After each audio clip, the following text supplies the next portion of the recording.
ऊंचाहार में पीएम मोदी के जन्मदिवस पर स्वास्थ्य शिविर का आयोजन। सीएचसी में विधायक डॉक्टर मनोज कुमार पांडे ने किया उद्घाटन।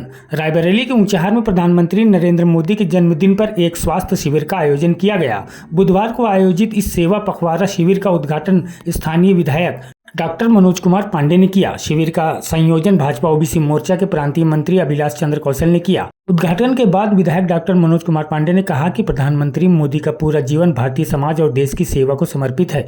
उन्होंने मोदी जी के निस्वार्थ सेवा भाव की सराहना की और बताया कि इसी भावना के साथ ये सेवा पखवाड़ा आयोजित किया गया है। इस शिविर में मरीजों की स्वास्थ्य जांच की गई, उन्हें आवश्यक चिकित्सीय परामर्श प्रदान किया गया और पौष्टिक फल वितरित किए गए।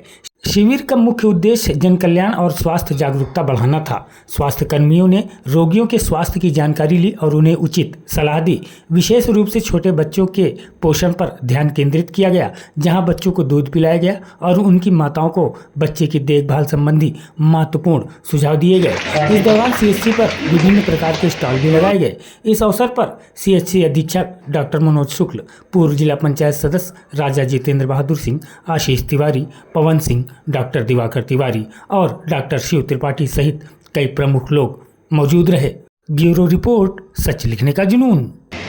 डॉक्टर मनोज शुक्ला जी का और उनकी पूरी टीम का भी मैं स्वागत करता हूं, उनको आभार प्रकट करता हूं कि उन्होंने एक अच्छा कार्यक्रम पूरे जनमानस के सामने इसको आयोजित करने का काम किया। हम लोग जब बहुत छोटे थे तो एक नारा हम लोग सुना करते थे, रोटी कपड़ा और मकान। ये नारा कोई दल लगाया करता था। सहने सहने जब हम लोग और बड़े हुए, एक पार्टी ने नारा दिया, गरीबी हटाओ देश बचाओ। नारे पर नारे इस देश में आते रहे, लेकिन जिनके लिए नारा लगाया गया वो और गरीब होते चले गए। जो कच्चे मकान में रहते थे वो झोपड़ी में रहने लगे और झिल्ली तान कर रहने लगे। जिनके लिए नारा लगाया गया वो धीरे धीरे गरीबी की रेखा से भी नीचे जाते हुए अंतिम पायदान पर खड़े हो गए।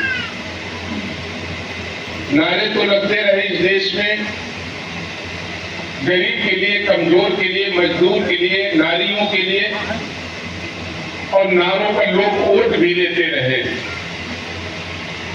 लेकिन हम कह सकते हैं कि किसी ने वास्तविकता से ये नहीं सोचा कि हम देश की आधी आबादी को कैसे सम्मान दे पाएंगे, उसे अग्रिम पंक्ति में हम कैसे खड़ा कर पाएंगे। और इसलिए हम और आप इस बात को अच्छे से जानते हैं, नारों और भाषण से कभी पेट नहीं भरता। हम 2012 में जो पहली बार इस विधानसभा में चुनाव लड़ने आए थे, तो मैंने तय किया कि मैं हर गांव जाऊंगा, हर कुरवा जाऊंगा और हर घर जाऊंगा। लगभग 250 दिनों की वो यात्रा, जिसमें गर्मी भी आई, सर्दी भी आई, बरसात भी आई। मैं गांव गांव गया, घर घर गया। मैं वोट मांगने केवल नहीं गया था, मैंने सोचा कि हम ऊंचाहार को देखेंगे कि ऊंचाहार कैसा। हमने देखा है, ऊंचाहार की गरीबी देखी, गरीबों की विवशता को देखी। एक गिलास पीने का पानी न मिल पाने पर गरीब व्यक्ति जिसके पास हैंडपंप नहीं हुआ करता था, उसे कुएं का गंदा पानी पीते हुए, तालाब का गंदा पानी पीते हुए देखा। टूटी हुई सड़कों पर चलते हुए देखा। एक हफ्ते दिन, एक हफ्ते रात की बिजली में देखा। ट्रैक्टर स्टार्ट करके मोबाइल को चार्ज करते हुए देखा। एक सब स्टेशन पर बिजली के ऊंचाहार को चलते हुए देखा। ऊंचाहार से फतेहपुर जाने के लिए खरौली पर पुल बनवाने पर हर विधायक के द्वारा केवल नारियल फोड़ते हुए की कहानी सुनी और कच्चे मकानों में गरीबों को रहते हुए देखा।